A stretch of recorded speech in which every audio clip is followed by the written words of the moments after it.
as you've seen before, we like to build some conversation today. Turn to the person next to you and just tell him, hey, you're not perfect. Hey, you just tell him, it's okay, you're not perfect. It's a left and right behind you. Just tell everybody, hey, you're not perfect. Why'd you say that to that person next to you?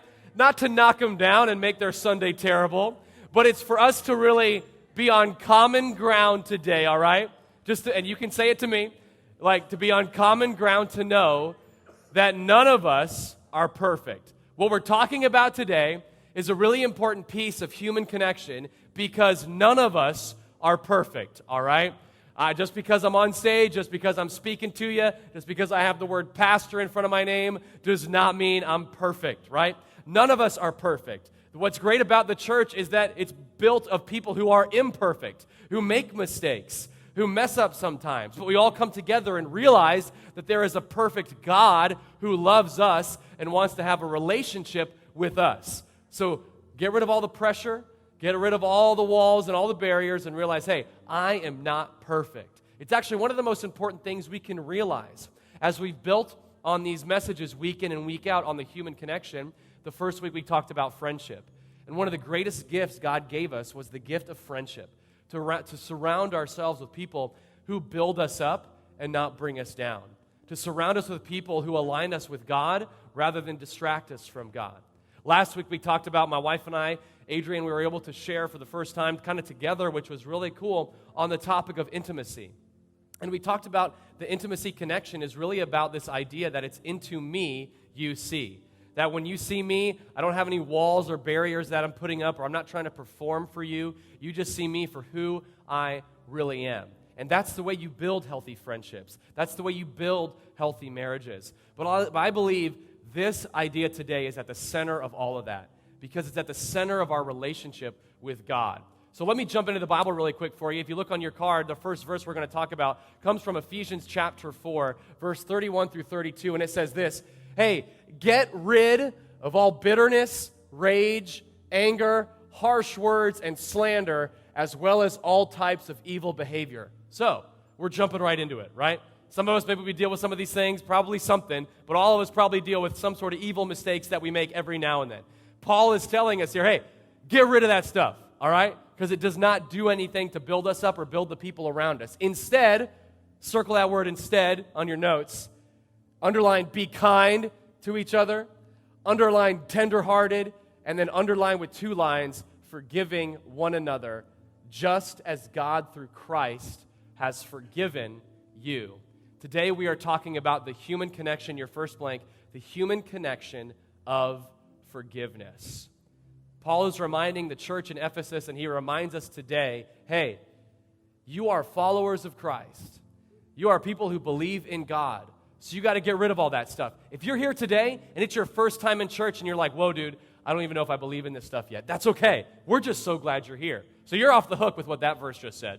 But if you call yourself a follower of Christ, if you call yourself someone who believes in God and a Christian, you got to get rid of all that evil stuff and replace it with kindness, tender-hearted gentleness, compassion and care, and most importantly, forgiving one another just as God has forgiven you. It doesn't say forgive one another just as I forgive people, because that is not a great standard. But it is what's a life-changing standard, is forgive others just as God has forgiven you. Now turn to the person next to you and tell them, hey, you're forgiven. You're forgiven. Tell them you're forgiven, all right? I know we said you're not perfect. Now tell them you're forgiven, all right? Maybe it's someone today that you needed to forgive because you got in an argument already before you got to church, right? So we're talking about the connection of forgiveness. Let me build on that a little bit more with some verses from Colossians, and then we'll pray and get really into it. In Colossians chapter 3, it says this, make allowance for each other's faults and forgive anyone, not forgive people you like, not forgive people who only hurt you a little bit, not forgive people who agree with you. Forgive anyone who offends you. Because remember, the Lord forgave you, so you must forgive others. What's talked about all the time in the New Testament is this guy named Paul who wrote a ton of the New Testament. It was like the first real church planter after Jesus gave his life for us and ascended back to heaven. Paul is reminding us, hey, here is what God has done for you. So don't hold on to these things and not give it to other people. Forgive just as God has forgiven you. It says make allowance. What does that mean? It means give people a break, all right? Like just give people a break. They are going to make a mistake. They are going to mess up. Because again, none of us are perfect. Can I give you a statement that's really going to empower you today? Thank you, my wife. Can I give you a statement today that's really going to empower you? Today is this right here. Decide this right here. Forgive everyone who is trying to ruin your life. Just forgive everybody. Forgive them all. That's all right. Now, here's what I'm not saying today with this statement. I'm not making light of what's been done to you. I'm not making light of how you've been hurt. But what I am saying is, the more you hold on to it, the more that hurt will fester and become a wound and will become infected and will really mess you up. Today, though, decide. I'm going to forgive everyone who is trying to ruin my life. And again, Paul reminds us that in Colossians chapter 1, where he says this, "For he," meaning Jesus, "has rescued us from the kingdom of darkness and transferred us into the kingdom of his dear Son, who purchased our freedom and forgave our sins." What is Paul telling us? Why should we forgive? Why should we hold our life to a different standard? Why should we connect in a different way? Is because our life is no longer our own. And we realize, just like we talked about before, we're going to celebrate this in just a few weeks with Easter, that Jesus gave his life for us to purchase our life, to forgive us of our sins, to free us, redeem us, and make us whole again, to heal us. He purchased us and moved us from the kingdom of darkness and brokenness and hurt to the kingdom of light and strength and hope and joy and peace. So because Jesus has done that for us and he purchased our freedom, we need to step into this idea that forgiveness is truly essentially important. So before we pray, let me give you the bottom line for this morning. So when you're talking about it at lunch or your coworker asks you tomorrow, what'd you talk about at church tomorrow? Because I know you have those conversations hopefully all the time, is this right here. The forgiven forgive. The forgiven forgive. It's not the forgiven are perfect. It's not the forgiven are trying to hold themselves to an impossible standard. It's simply that the forgiven forgive. What has been given me, I give back to you. What's been given me when I didn't deserve it, I give to others who may not deserve it. So today, let's believe that as we bow our heads and close our eyes and pray and jump into this conversation this morning. God, I'm so thankful for every single person in this room. God, I'm so thankful for the gift of forgiveness. And God, I know that you are here with us in this place right now. And there are going to be some specific things that we talk about that I know is going to resonate with a lot of us here in this room. So God, I pray for simply today that we would open our hearts to do two things: to simply listen to what you're teaching us and to lean in to what you're showing us. God, that we would just really pay attention to how you're going to talk to us this morning. So we love you, God. God, we pray for all the things going on this morning. We pray for our local kids who are in church right now learning about you and learning about love and learning about your son, Jesus. We're so thankful for them and for our local kids team who pours back into those awesome young guys and girls who are learning about you at such a young age. And God, we're excited to jump in to the message today. We love you. We thank you and we praise you in Jesus' name. We all say, amen. So let me ask you a real question. How many of you guys have ever done something wrong before? I'll wait. Because if you raise your hand now, because now you're lying, all right? Like, we've all done something wrong, right? Now, one of the things that can haunt us about doing something wrong is that it's going to show up again in our life at some point, right? And I've seen that happen in my life in a couple of ways. I remember back when I was in middle school, I got in a little trouble with the law, if you will, right? I know it's hard to believe. God's done a lot of work in my life, right? It's nothing serious. I'm going to tell you the story, okay? So don't believe like I did anything really crazy. But I remember I was at my friend's house. It was during spring break, and you know, when you're in middle school and you're during spring break, you just eventually run out of stuff to do, right? Like, I don't really go to the beach because I have red hair and I'm pale, and it just doesn't turn out well. And so I remember I was hanging out with my friend at his house, and we just thought about, man, let's do something. And so we were like, this was a big thing back when I was growing up in middle school in the late 90s, was let's prank call some people, right? Let's just do that. Like, let's just have some fun prank calling people, right? Like, this was before the time of like caller ID, where people knew who was calling you, like your home phone, and it was before cell phones, so it was like the home phone, right? Like, no one knew who was calling. It was one of those things back then. It was like you were excited when the phone rang, like, oh, who's calling me? And they go, and then now it's caller ID. It's like, you know, some people, you probably label some people in your phone, don't answer. You know what I mean? But I remember when we were in middle school, we were like, oh, we're going to prank call some people. And we would just like open up the phone book and was like, boop, boop, boop, boop, boop, you know, just like calling random people. And the one thing about prank calling and like when you pull a practical joke on someone is that if they react, like overreact and get really angry, you know you're calling them again, all right? Because like as a kid, you just want to continue like to, poke the bear, right? Well, what we did was like we found this one number that like the person just kept freaking out when we would call them. And so like really smart and wise 12-year-olds, we just kept calling them over and over and over again. And eventually, the last thing they said was, if you call me again, I'm calling the cops. And of course, we called them again. And they were like, that's it. We're calling the cops, and we're going to find you. I'm like, there's no way. You can't find us. No way, all right? And so we kind of go on and do something else, and I remember we go outside, we're playing basketball outside, and would you believe it or not, a cop car pulls up. Like, I'm not joking. A cop car pulls up, and he's like, who lives here? I was like, him, my friend. He's who lives here. I'm just visiting. He's like, have you guys been having some fun this afternoon? Yeah, man, we've been outside all day. Like, we haven't done anything. And he's like, you've been making some calls today? And right there, I panicked, right? I'm not, that was about as far as I could go with the lying. I was like, yes, we did. Okay, all right, we made a mistake. Please don't take us away. He's like, I need your name. His name or my name? He's the one who lives here, remember, not me. I need both your names. All right. I you give the name. I need your address. What do you need my address for, man? Like, come on. Takes my address, right? Takes my phone number and all that great stuff. And then he's like, all right, just so you know, we're going to contact your parents, and you need to tell them what happened. And you can tell them right now, or you can wait until we tell them. And I was like, okay, if I'm afraid of this cop, I'm definitely way more afraid of my mom. So I'm definitely telling her, like, as soon as I get home, right? Here's the funny thing. I told her, cop never called, man. I'm like, what the heck, man? You threatened me that this was going to happen. So in my mind, I'm like, okay, it was just to scare us. Then it definitely did. So that day's over, right? And grow up, right? Get through middle school. See, I told you it wasn't that bad. Get through middle school, get to high school, get a driver's license, start driving, right? And I remember 17 was when I got pulled over the first time for speeding. And I get pulled over, and again, it's my first time, so I'm kind of panicking there as well. And the cop walks up to the window, and he's like, license and registration. We all know that if we've been pulled over before. And I'm like, okay, here we go. Do I start crying? Like, is that what I'm supposed to do, like, to get out of this? Like, how honest should I be?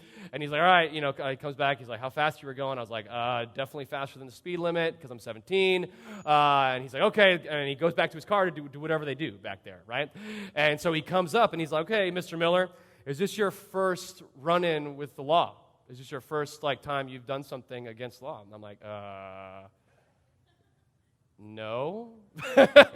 And he said, well, okay, tell me. And I'm like, well, there was this thing like way back when where my friend and I got in trouble for prank calling. He was like, oh, your friend Alex on March 15th, 1999? Yeah, that was it, right? And I remember they really did keep track of it. Oh my gosh, right? So it can kind of mess us up a little bit, these things, right? Well, here's what I want to tell you.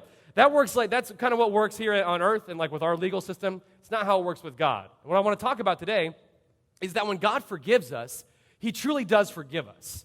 He doesn't keep a record of it, so He can go back when you do something wrong, and He's like, oh yeah, this your first time doing that? Well, I remember in my little handy-dandy notebook here that you did something way back long ago as well. It's not how God works. God truly does forgive us and set us free. Remember what it said before. God purchased our life through what He did through His Son Jesus on the cross so that we could be forgiven and free. And remember, the death of Jesus does not end in death. It ends in life, which means that we are alive today because of what Jesus has done. We're alive physically and spiritually as well because we are forgiven and free. And so it's really important for us to lean into that. Because here's what the natural reaction as a human being is to when someone does something wrong to you, the natural inclination is to do something wrong back or to harbor unforgiveness towards them. And unforgiveness is a really dangerous thing. There's a line on the top of your page that says this. It's your first blank on the back. It says that unforgiveness is like drinking poison and expecting the other person to die. That's what unforgiveness really barrels down to. As we hold on to these things, the person that is really suffering is me. If I hold on to all these things and keep track of all the ways that I've been wronged in my life, listen, again, I'm going to say it a lot. I am not making light of what's been done to you. Do not hear what I'm not saying. What I am saying, though, is if someone's hurt you in the past, or they've said something hurtful to you, or whatever, they forgot about you, or something happened, the more you harbor unforgiveness towards them, it's like drinking poison but expecting them to go through the death and pain from it. It just doesn't work that way. And it really does sneak up on us. Let me tell you one more story from when I was a kid, and then we'll really jump into this. Unforgiveness reminds me of a story. My family was never like dog people. Like, I love dogs, but we never had a dog until like I was older, and it was a really little one that if I played with it would break, all right? So I never had like big dogs, right? What we did have when I was growing up, though, was birds. We had birds. I don't get it why, but we had them. We had lovebirds all the time, right? And so I remember we had a lovebird, and when I was like 10 years old, I mean, the bird had been with us my whole life, so it was pretty old, and the bird died. And I was like, oh, you can't really make an emotional connection with a bird, but it was still sad, you know what I mean? Because, like, you named it and everything. And so the bird died, and my mom was like, okay, well, let's go get a new one. And so we went to the pet store, picked out a new bird, brought it home. The next day, that bird was dead in its cage. And we were like, that's weird. Maybe it was sick. I don't know. Maybe something weird was going on, right? So we go to the pet store again in a couple days to get another bird. And we get a bird. We bring it home. I am not kidding you. We wake up the next morning, and that bird is dead. And now we're like, is it us? Like, what is happening? And so my parents started to like panic and like, okay, what's going on? And they like actually got like the bird tested, I guess, whatever, some sort of bird autopsy or whatever you can do. And they found out that the bird was dying because of carbon monoxide poisoning. Our fireplace was like leaking back into the house. Because I was telling people before, my dad made fires for no reason. Like, if it was under 65, we were using that fireplace. And it was leaking back into our house. And so these birds dying was actually like a warning of like, okay, this is going to eventually hurt you if you don't fix this. Unforgiveness is very similar. Like, you're going to see things in your life, like little hurts hurt more than they used to. Things get at you a little bit more than they used to. It's because that poison is slowly seeping away into your life. It's going deeper and deeper and really killing you from the inside out. So unforgiveness is a really bad thing to let loose in our life. Let me give you 3 practicals of how unforgiveness can affect us. The first way is that we can begin to see the bad in everything. We just become that person that sees the worst case scenario or that sees the bad in literally everything that goes on in our life. There can be 99 great things going on in our life, but that one thing that we haven't figured out yet, or that one thing that's going difficult, can ruin all the other 99, because our spirit is unhealthy. Our spirit is at friction. Our spirit is at odds because we're just seeing the bad in everything. Maybe you've seen that happen in your life. Maybe you know someone like that. We probably all know someone like number 2, that we just begin to bring others down. You know, we become that person that when the room's really happy and excited, yes, what a great day. When we walk in, they're like, oh no, this great day is going to turn bad pretty quickly. Because we become that energy sucker, right? It's like sucking down the energy. We begin to complain about things. We bring others down rather than build others up. And that comes again from the spirit that we're building inside of ourselves. Unforgiveness, I'm telling you, it takes a toll on the inner person of who you are. And the third thing that happens, and this is one of the worst things that we can develop in our life, is a critical spirit. We become critical of everything. A critical spirit of everything that we see, every person that comes into our life. You may have people genuinely coming into your life who are going to be great friends for you, people who are going to build you up. But because of that unforgiveness that I've let build up in my life, I see them and I'm like, yeah, they're in it for something. Like they don't really care about me. And you begin to criticize them for their efforts and for their desire to connect with you. The worst thing that begins to happen is we begin to develop this critical spirit towards God, where, I hear you, Ryan, God's forgiven everyone else in the room, but not me. Like, there's just no way. We begin to criticize God for how he's done things in our life. Like, God, that's not the way I would have done it. Usually that's a great thing because God knows better than we do. But we build these negative things in our life that really begin to hurt us from the inside out. Well, no more negative talk, all right? We're going to build this now. Because here's the choice this morning. Here's the choice for all of us here in this room, is that the things that have hurt us, the people that have offended us, all of us today and from this day forward have this choice, and the choice is I'm going to choose to get better, not bitter. I'm going to choose to get better, not bitter. These are some things that you can write off to the margin if you want. Why do I not want to get bitter? Well, because bitterness leads to resentment. Resentment leads to apathy. And apathy leads to you living this life as just a shell of a human being who has no sort of positive or negative feelings anymore. We're just apathetic about life. And that is just a horrible place to be. But for today, We have the choice to get better, not bitter. I want to see these things in my life that have happened to me not knock me down. I want to see God use them to redeem them and restore me and build me back up. Because guess what? God took nothing and created everything that we see. So I'm sure he can take the brokenness and hurt that you have and heal them and make them into something beautiful and make them better than you could possibly imagine. So today, from the heartfelt choice that we have is this: to get better, not bitter. Again, I'm not saying no one's hurt you in your life. Someone probably has. It was probably the hardest thing that you've ever been through, situations that you've walked through. But today, I promise you, if you open your eyes, you're not walking through that thing alone. God is walking through that thing with you to help you heal and grow and get better, not bitter. I don't want to be knocked down by things that happen in my life. I want to be built up by the things that God speaks to me through those things. So today, let's make the choice to get better, not bitter. We're not going to let that lead to resentment and apathy. We're going to let betterness lead to healing and restoration and being made whole and truly living this life the way we were created to live. Life's not going to be perfect because people aren't perfect. But guess what? We have access to a perfect God who went all the way for us so that we could be forgiven and set free.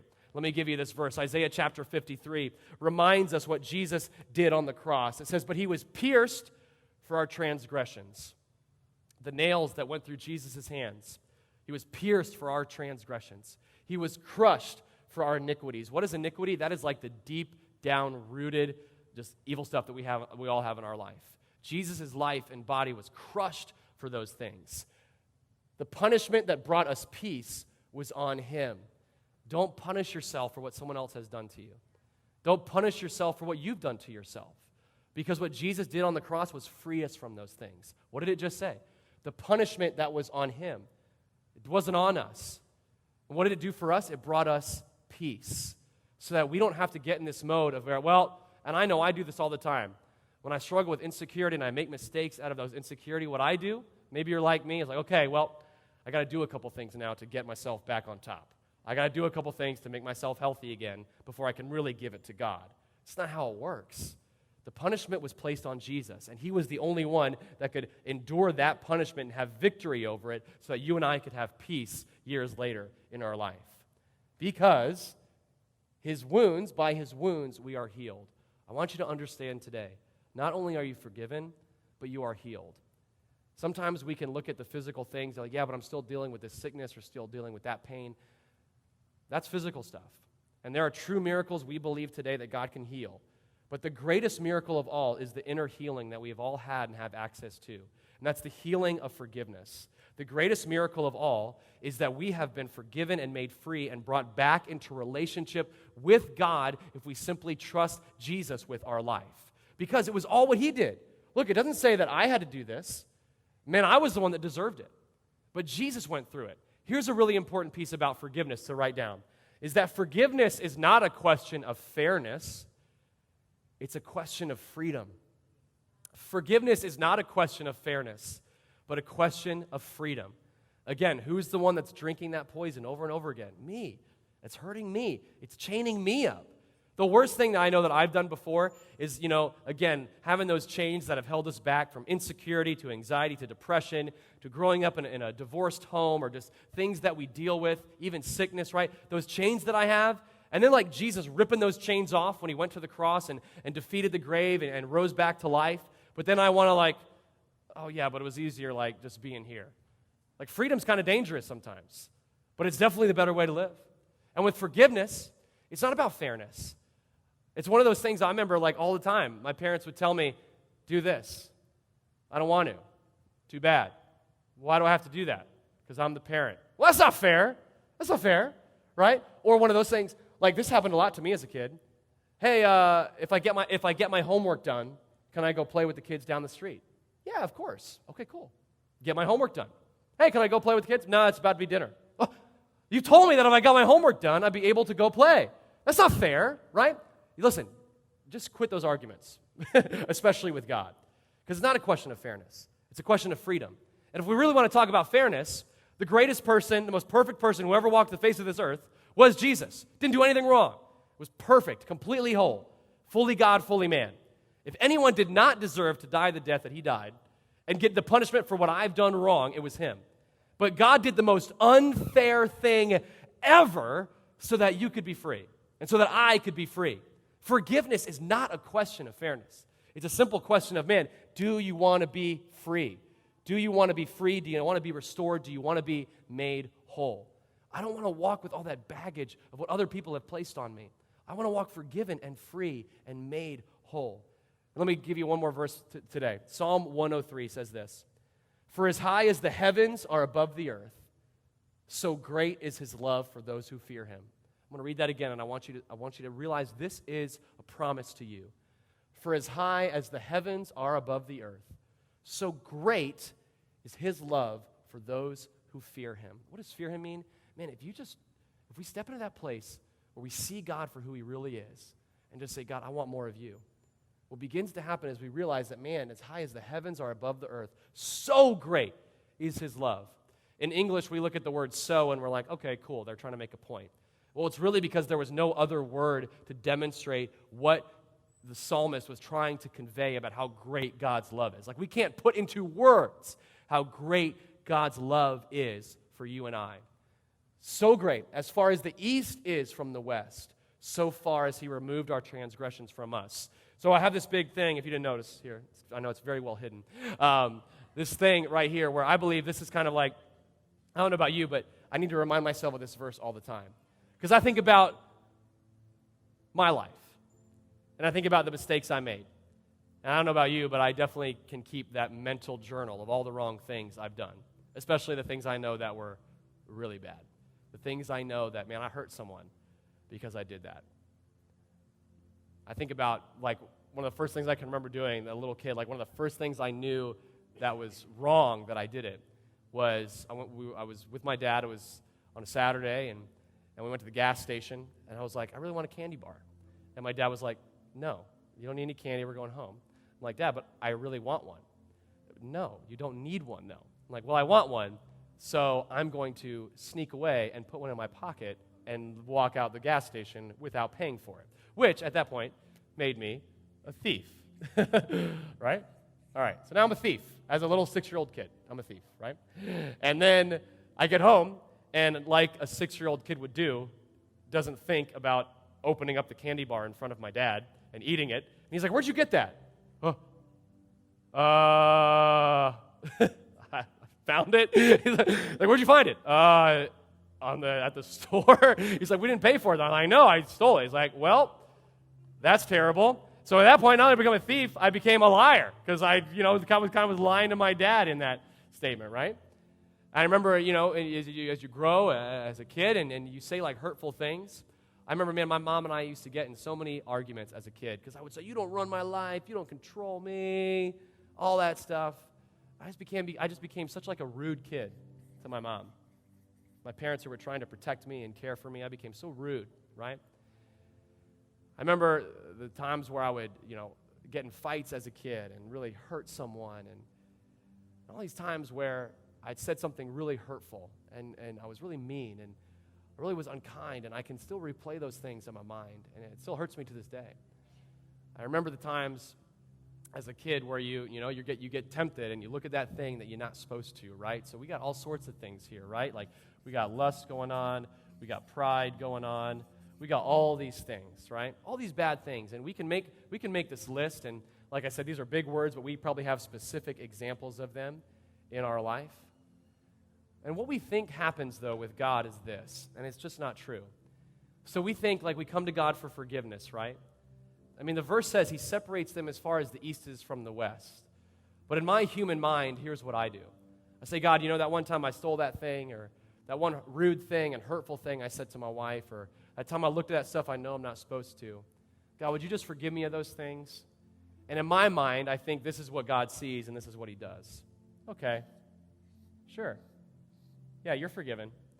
But in my mind, what I think God does is, I marked it out, but it's still there. Like, I still remember it. I still am holding on to it. Like, I know you asked for forgiveness, Ryan, but hey, I remember those moments. I remember those times, those hurtful things that you said that you remember. Those times you really messed up. I know you're asking for forgiveness, but I'm going to forgive you. But just so you know, I'm keeping a tally mark. It's just not what God does. What the Bible says is God not only forgives, he can do what's truly impossible for us as humans, is he forgets it completely. He wipes it completely away. Because as we build our relationship with God, we think, okay, yeah, I know, maybe he puts a couple more lines through it and I can't really read it, but you can still see what it says. When Jesus went to the cross, he didn't die to mark out a to-do list. He didn't die to blot out your sin. He didn't die so this could remain scarred and imprinted on your life.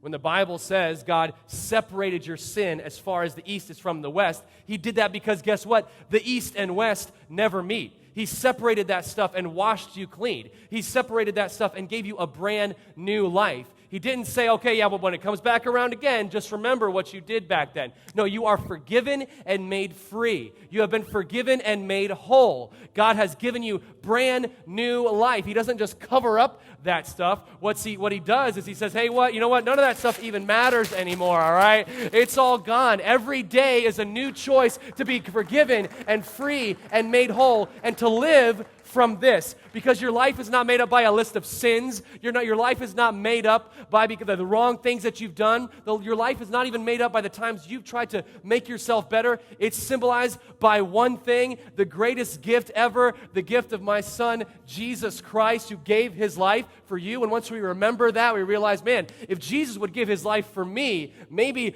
I'm worth more than I think I am. If Jesus would come to this earth and go through that for me, to simply forgive me and free me and bring me back into relationship with him, man, there must be something about my life that I don't see. But listen, it didn't just end with the cross. Then Jesus died and he rose again. And so now, you know what I see when I see me? Again, I don't see the sin. We've talked about this before. I don't see the sin in my life. I see one thing. I see the person that has given me hope in my life. And we know here at Local that hope is not a motivation or an emotion. Hope is a person, and that person has a name, and that name is Jesus. So I don't see my sin anymore. I see Jesus. I see someone who came to this earth and lived full of hope and joy and peace and lived this life so that I could be forgiven and made whole, forgiven and set free. These are the last three things I want to give you. Listen, forgiveness is not about keeping score. It's about losing count. Guess what? You're going to sin today. You're going to mess up tomorrow. You're going to need forgiveness in a week, in a month, in a year from now.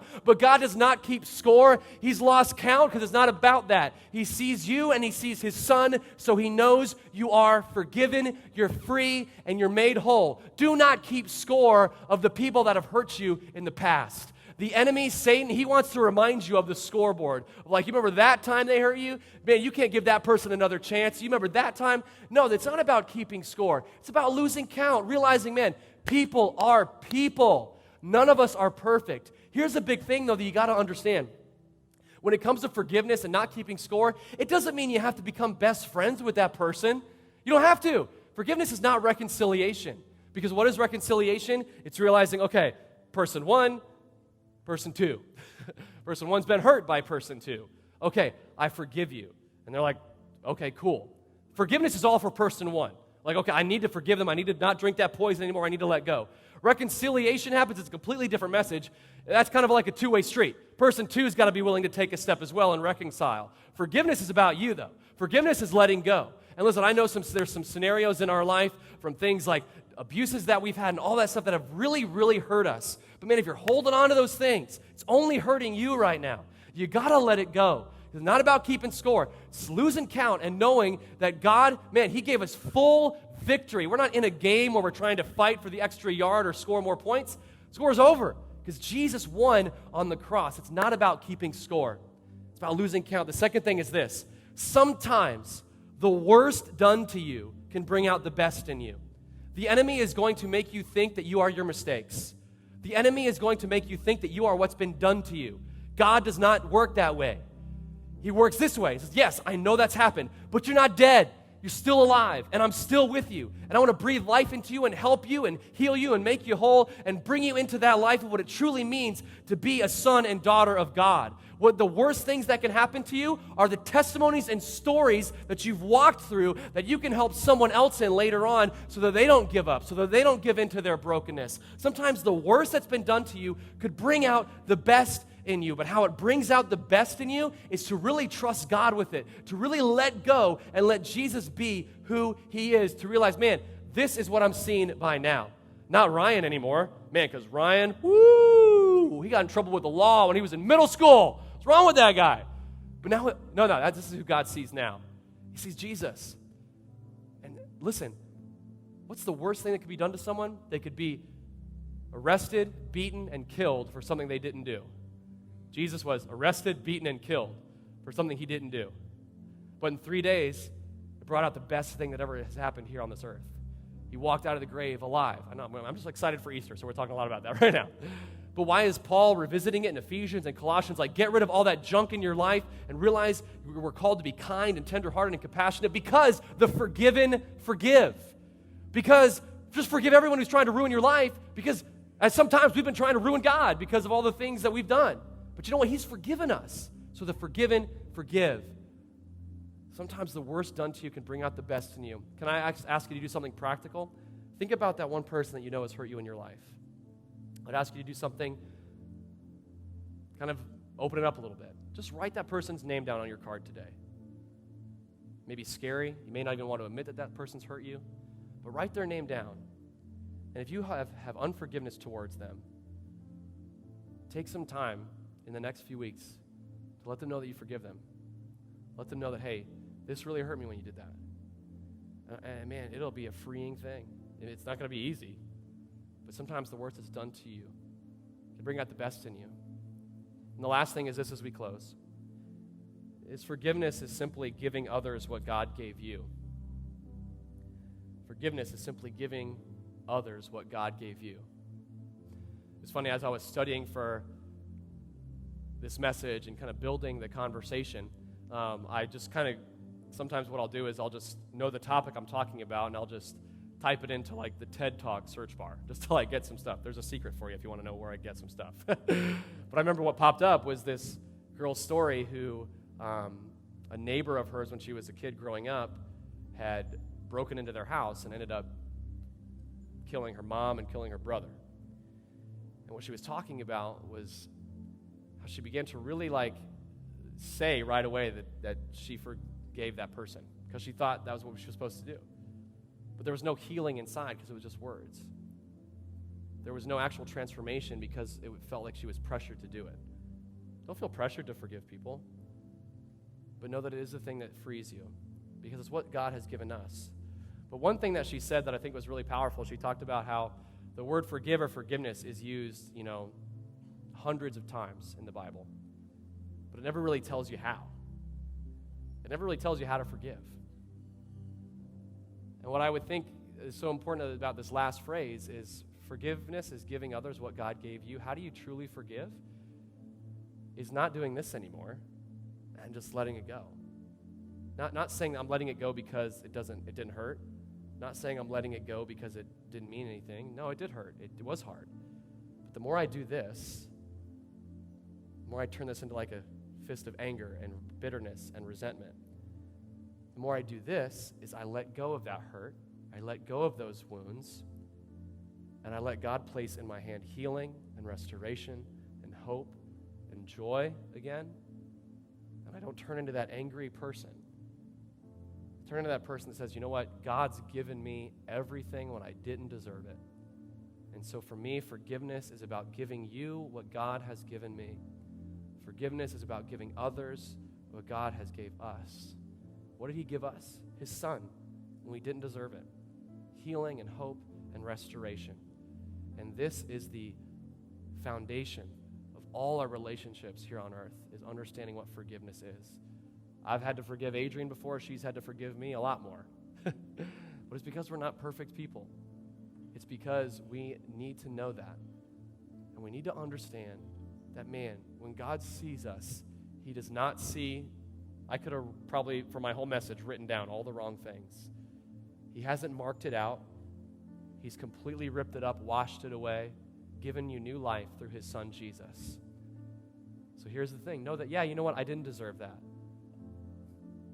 But Jesus did deserve all those great things that God now gives me because I just trust him with my life. Forgiveness is simply giving others what God gave you. Don't let that person hurt you anymore.